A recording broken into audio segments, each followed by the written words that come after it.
السلام علیکم ورحمۃ اللہ وبرکاتہ۔ معزز ناظرین و سامعین، سب سے پہلے درود و سلام پیارے نبی صلی اللہ علیہ وسلم پر۔ اللہم صلی وسلم علی نبینا محمد صلی اللہ علیہ وآلہ وسلم۔ معزز ناظرین و سامعین، اخوت ایک محکم عمارت ہے۔ اس حدیث کے راوی حضرت ابو موسیٰ رضی اللہ تعالی عنہ ہیں۔ وہ فرماتے ہیں کہ اللہ کے نبی علیہ السلام نے ارشاد فرمایا، المؤمن للمؤمن کالبنیان یشد بعضه بعضا وشبک بین اصابعہ۔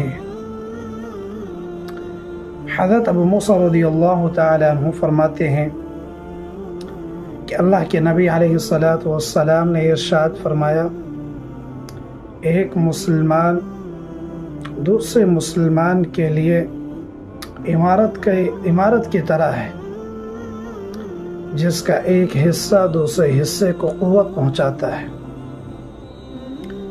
اور پھر اللہ کے نبی علیہ السلام نے اپنی ایک ہاتھ کی انگلیوں کو دوسرے ہاتھ کی انگلیوں میں پیوست کر کے بتایا۔ اس حدیث میں اللہ کے نبی علیہ السلام نے مسلم سوسائٹی کو عمارت سے تشبیہ دی ہے اور بتایا ہے کہ جس طرح عمارت کی اینٹیں آپس میں ایک دوسرے سے جڑی ہوئی ہوتی ہیں، اسی طرح مسلمانوں کو آپس میں ایک دوسرے سے جڑے رہنا چاہیے، ایک دوسرے سے چمٹے رہنا چاہیے۔ اور پھر جس طرح ہر اینٹ دوسری اینٹ کو سہارا دیتی ہے، قوت پہنچاتی ہے، اسے مضبوط کرتی ہے، اسی طرح مسلمانوں کو بھی ایک دوسرے کو سہارا دینا چاہیے، مسلمانوں کو ایک دوسرے کی تقویت کا باعث بننا چاہیے۔ اور پھر جس طرح بکھری ہوئی اینٹیں باہم جڑ کر ایک عمارت کی شکل اختیار کر لیتی ہیں، اسی طرح مسلمانوں کی قوت کا راز، مسلمانوں کی طاقت کا راز ان کے آپس کے جڑنے میں ہے۔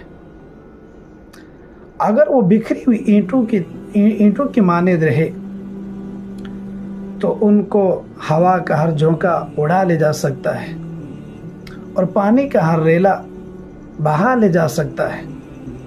آخر میں اللہ کے نبی علیہ السلام نے اپنے ایک ہاتھ کی انگلیوں کو دوسرے ہاتھ کی انگلیوں میں پیوست کر کے اس حقیقت کو بالکل واضح کیا۔ اس لیے عقل مندی کا تقاضا یہی ہے کہ آپسی بغض و عداوت کو، آپسی رنجشوں کو، آپسی اختلافات کو ختم کر کے آپس میں اتحاد پیدا کریں۔